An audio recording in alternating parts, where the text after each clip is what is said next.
हमारे पूर्वज हमेशा कहते थे कि ब्रह्मांड ने अपने गोद में बहुत कुछ छुपाया हुआ है जो सदियों पुराना है और उसे आज तक किसी ने नहीं छुआ। लेकिन अक्सर कुछ लोग होते हैं जो इस भूल को कर देते हैं। जंगल के बीच में बना एक केबिन जो अपनी सीनरिक व्यू के लिए काफी मशहूर है, इसीलिए यहाँ पर हमेशा कोई ना कोई आता रहता है पीस के लिए। जैसे कि आज यहाँ पर दो कपल आए हुए हैं। पहले वाले का नाम है बेन और मार्गरीटा, तो वहीं दूसरे का नाम है थॉमस और एली जो कि मैरिड है, जिनके साथ उनके दो बच्चे भी हैं। पर थॉमस ने नोटिस किया कि उसके दोस्त का रिलेशन कुछ खास ठीक नहीं चल रहा है, जिस बात से एली भी राजी थी। इसीलिए दोनों फैसला करते हैं कि वो दोनों मिलकर सब कुछ ठीक कर देंगे। दरअसल बेन नहीं चाहता कि वो किसी भी रिश्ते में बंद कर रहे, इसीलिए उसने आज तक कभी शादी नहीं की।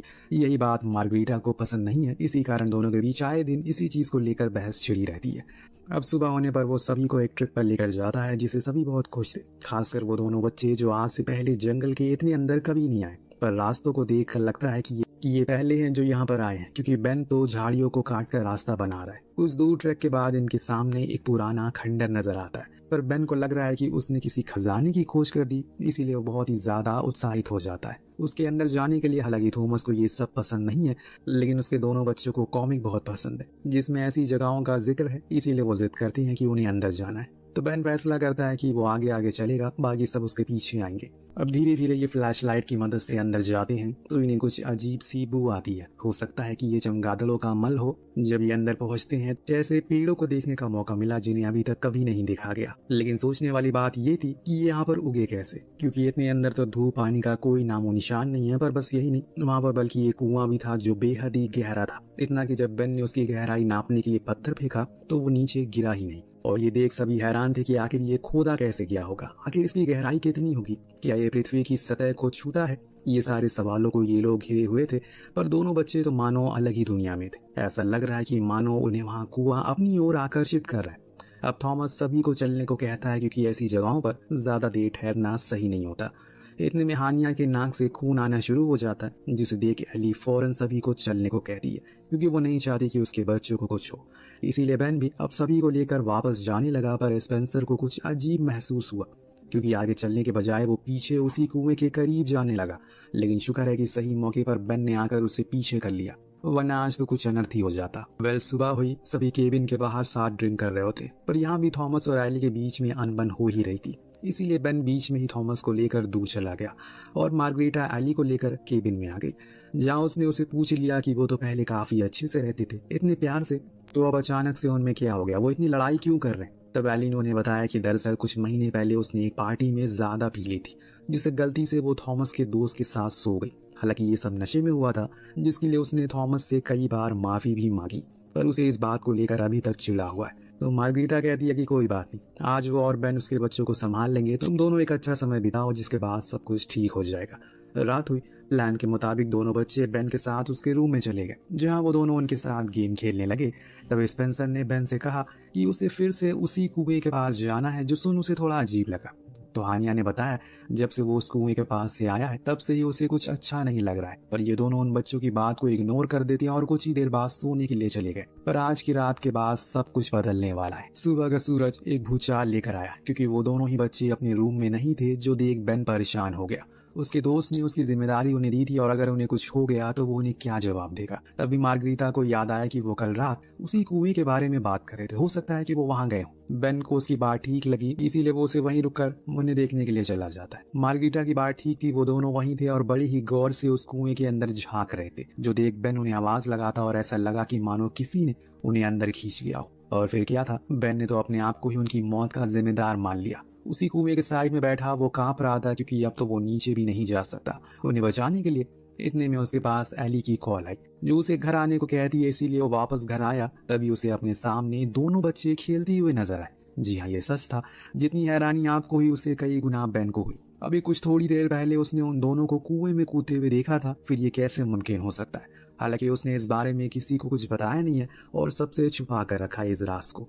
लेकिन जब से बेन जंगल से लौटा है वो बार बार उन्हीं बच्चों को घूरे जा रहा है, क्योंकि वो कुछ अलग से लग रहे हैं। जो मासूमियत उनके चेहरे पर पहले थी वो अब कहीं नजर नहीं आ रही है। और इस चीज से वो तीनों ही उसे देखने लगते हैं कि आखिर उसे हो क्या गया, आखिर वो उन दोनों को क्यों घूर रहा है। लेकिन बेन कुछ नहीं कहता और अपने रूम में आ जाता है, जहाँ उसे लगा कि कहीं जो कुछ भी उसने उस पुराने खंडर में देखा वो किसी प्रकार का कोई छलावा तो नहीं था।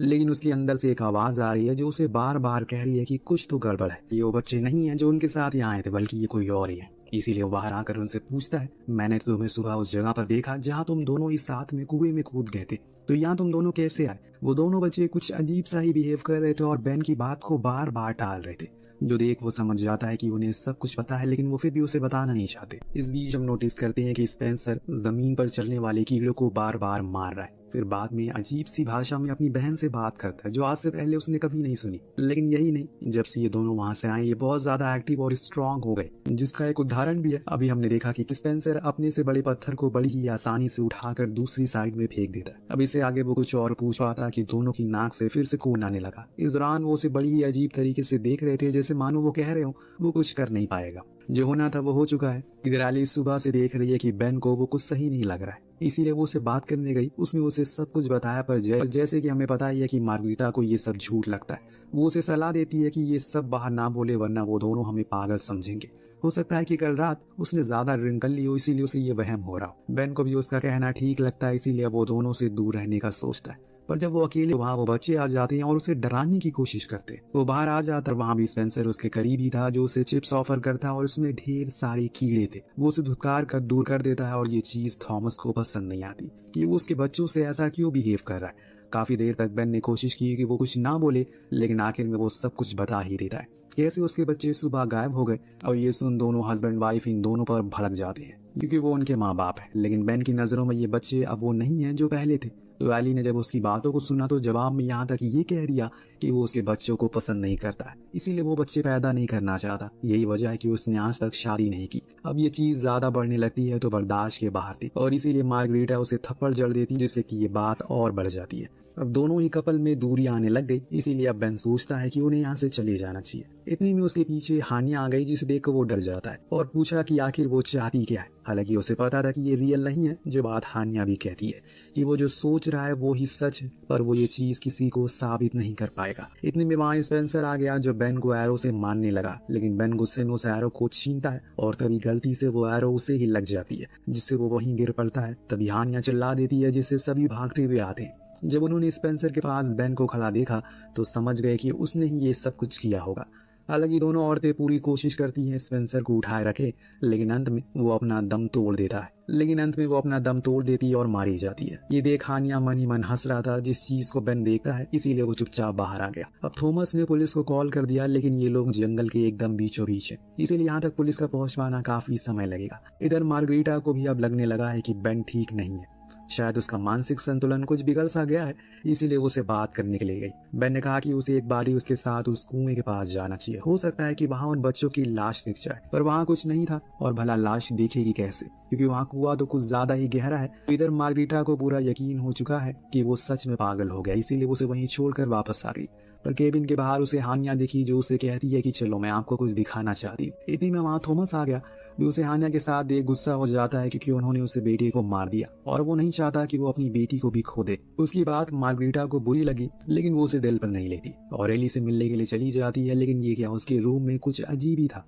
चारों ओर बस खून ही खून बिखरा था, बस हर तरफ से कीड़ों की आवाज आ रही थी। इतने में उसके पैरों पर एली आकर गिर पड़ी, जिसकी हालत बहुत ही ज्यादा बुरी है। इतने में उसके सामने स्पेंसर आ गया। जी हाँ दोस्तों, वो अभी भी जिंदा है, जो देख उसे बेन की कही हुई सारी बातें कहीं न कहीं सच लगने लगती है, क्योंकि इस पूरे कमरे में सिर्फ वो और एली मौजूद थे। इसका मतलब यही है कि उसने ही एली की ये हालत करी। सिर्फ यही नहीं, अब तो वो उसकी ओर बढ़ रहा और उसे मारने के लिए। इस बीच मार्गरीटा ने नोटिस किया कि वो कीड़ों की आवाज निकाल रहा है, जो और ज्यादा डरावना था। लेकिन समय रहते उसने उसे बाथरूम में बंद कर दिया और इस बीच वहां पर हानिया भी आ गई, जिसकी परछाई किसी बड़े से कीड़े जैसी लग रही है। इसको देखकर उसे पूरा यकीन हो गया कि बेन की सब बातें सच थी, ये असली बच्चे नहीं है। पर फिर ये कौन है, यही वो सोच ही रही होती है कि तभी उसे बाहर से पुलिस की आवाज आती है। जो सुन वो बाहर गई और उस लेडी ऑफिसर को अब सच सच बताने लगी। तो उसने कहा कि पहले उसके अंदर जाकर चेक करना पड़ेगा गेट से, लेकिन तभी उसे गेट से खींच लिया जाता है उन बच्चों के द्वारा, जिसके बाद उसकी चीखें ही सिर्फ सुनाई देती है। इसीलिए मार्गरीटा भागते हुए गैराज में जाकर छुप गई। पर अब वो दोनों बच्चे वहां भी आ गए, उन कीड़ों की भाषा में बातें करने लगे। जो सुन वो और ज्यादा डर गई। कहीं अब उसे मार तो नहीं देंगे। उसने दिमाग लगाया और फिर थॉमस को कॉल कर दिया, जिसकी फोन की आवाज से ये दोनों बच्चे केबिन में आ गए। देन मार्गरीटा ने मौका देकर कार में बैठना सही समझा, लेकिन ये क्या, तभी सामने से बेन उसे जाते हुए नजर आया, पर अब वो भी बड़ा ही अजीब बिहेव कर रहा है। इसीलिए मार्गरीटा उसे बचाने के लिए पीछे गई और कहा कि उसे जो कुछ भी कहा था वो बिल्कुल सच था, हमें यहाँ से चलना चाहिए। लेकिन बेन के हाव भाव अब पूरी तरह से बदल चुके हैं। उसका कहना था कि अब यही उनका घर है और उन्हें यहीं पर रहना है। जिस दिन वो समझ गई कि बेन लौट कर आया ही नहीं, वो असल में कोई दूसरा बेन है और असली वाला तो वही मारा गया। जो अभी उनके सामने है वो उसे कह रहा है कि उन्हें यहीं पर रहकर आबादी बढ़ानी होगी, पर उसे पहले उसे मरना होगा। इसीलिए वो उस पर चाकू से वार करने के लिए आगे बढ़ता है और मार्गरीटा तो उसे चाकू से उसे वहीं मारकर खत्म कर डालती है और बाहर भागना शुरू करती है। लेकिन सीढ़ी पर बच्चों ने ट्रैप बिछा रखा था, जिसके कारण वो गिरकर बेहोश हो गई। फिर जब उसे होश आया तो उसी कुएं के पास गई जहां पर वो बच्चे एली और उस लेडी ऑफिसर की लाश को उसमें फेंक रहे थे, ताकि उन्हें भी नया अवतार मिल सके। लेकिन मार्गरीटा ऐसा होने नहीं देगी खुद के साथ, इसीलिए उसने दोनों बच्चों को कुएं में धक्का दे दिया और खुद भागकर बाहर आ गई। उसे लगा कि अब कोई नहीं आएगा जिसे वो बचकर चली जाएगी, लेकिन तभी पीछे से बेन आ गया और मार्गरीटा के अंदर ताकत नहीं थी कि वो उसे दोबारा से लड़ सके। उसने उससे जाने को कह दिया, पर वो कहाँ मानने वाला था। लेकिन दोस्तों इतने में थॉमस आ जाता और बेन को पकड़ लेता है। दरअसल वो हानिया के वार से बच गया। अब उसे सब कुछ सारी सच्चाई पता चल चुकी है, इसीलिए वो उससे कहता है कि वो कार लेकर यहाँ से भाग जाए। उसने ऐसा है किया और कुछ घंटों की ड्राइव के बाद वो उस केबिन से बहुत दूर आ गई। उसे अपने दोस्तों के लिए बहुत बुरा लग रहा है और वो उसी रोड के किनारे खड़ी होकर रोने लगती है, क्योंकि ऐसा कुछ हो जाएगा उसने कभी सोचा नहीं था। लेकिन यही हकीकत है और ये भी उन सभी में से सिर्फ वो ही जिंदा बची है। पर दोस्तों इतने में उसके सामने बेन, स्पेंसर और हानिया प्रस्तुत हो जाते हैं। इसका ये साफ मतलब है कि ये जो कोई भी क्रिएचर है वो बस चल नहीं सकता बल्कि उड़ भी सकता है। इसीलिए उसने इतने कम समय में इतना लंबा सफर तय कर लिया। लेकिन अब मार्गरीटा नहीं रुकने वाली, उसने तेज स्पीड की और बूम। दरअसल दोस्तों जो वहाँ कुआं था वो हो सकता है कि पृथ्वी की सतह से जुड़ा हो और वहाँ पर अजीब प्रकार के जीव जंतु रहते हैं जो कभी उस जगह से बाहर नहीं आए। और जब ये लोग उधर गए तो उन्होंने पहली बार ही इन्हें देखा। फिर क्या था, उन्होंने सबसे आसान शिकार यानी कि बच्चों को चुना, जिन्होंने उनका बाकी का काम कर दिया। लेकिन ये अंत नहीं है, इसलिए कहते हैं कि हमेशा कुछ चीजों से दूर ही रहना चाहिए। अब इन्होंने उन्हें रास्ता दिखा दिया है, जिससे कि धीरे धीरे करके ये अपनी आबादी बढ़ाते जाएंगे और फिर एक समय आएगा जब सब कुछ खत्म हो जाएगा। जैसे अभी ये कहानी खत्म हो गई है। आपको कहानी कैसी लगी हमें कमेंट करके जरूर बताएगा। मिलते हैं अगली वीडियो में। Thank you so much watching. Peace out.